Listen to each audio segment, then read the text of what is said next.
السلام عليكم ورحمة الله وبركاته. ازيكم يا صحابي؟ عاملين ايه؟ يا رب تكونوا بخير. عاملين ايه النهارده؟ يا رب تكونوا بخير يا رب. لو اول مرة تشوف الفيديو بتاعي او اول مرة تشوف قناتي ما تستخسرش ان انت تدوس كلمة اشتراك او سبسكرايب. النهارده ان شاء الله هعمل لكم ريفيو عن ملاية من اجمل الملايات اللي انا حبيتها في جهازي.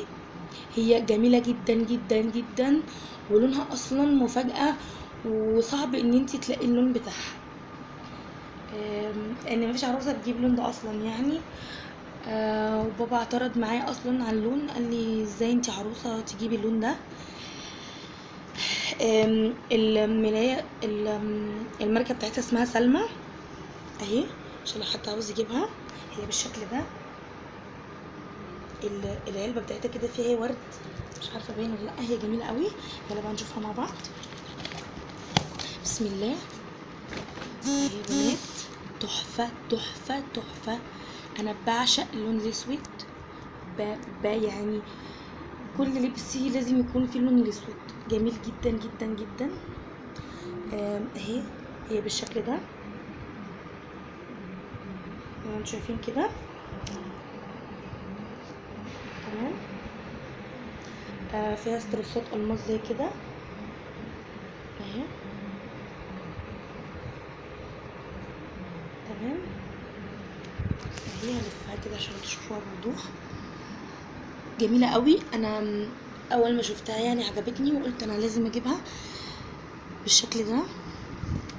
هنا استرسات الماس. هي 5 قطع، 2 خداديه و2 للمخده والملايه. ادي كده 5 قطع، بس جميله جدا جدا جدا اهي، لو انتوا شايفين كده. ده اسم الماركه عشان لو حد عاوز يجيبها. في منها الاسود وفي منها الاحمر وفي منها اللون ده والنبيتي. بس انا بصراحه اول ما شفتها قلت لازم اجيب منها الاسود. كان في الالوان دي موجوده كلها في المحل اللي انا جبت منه، بس يعني دي عجبتني اكتر حاجه اصلا. يعني هي اكتر اصلا ملايه عجبتني في جهازي اصلا، جميله قوي. ثواني اوريها لكم من هنا كده اهي. تحفه يا بنات، تحفه اهو.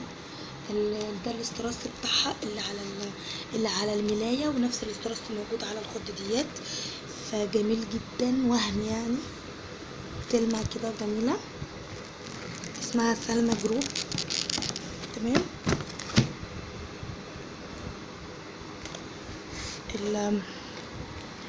ده مقاسها اهو، المقاس 240 في 260، 2 خداديه و2 مخده اهو. اسم الماركه بتاعتها اهو، بس جميله قوي.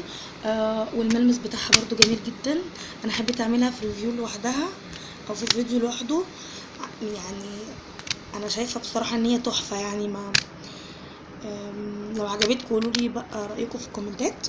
ما تنسوش بقى تعملوا لايك وسبسكرايب، وتفعلوا الجرس عشان تستنوا مني الفيديو اللي جاي ان شاء الله. انا بحبكم قوي قوي قوي. مع السلامه.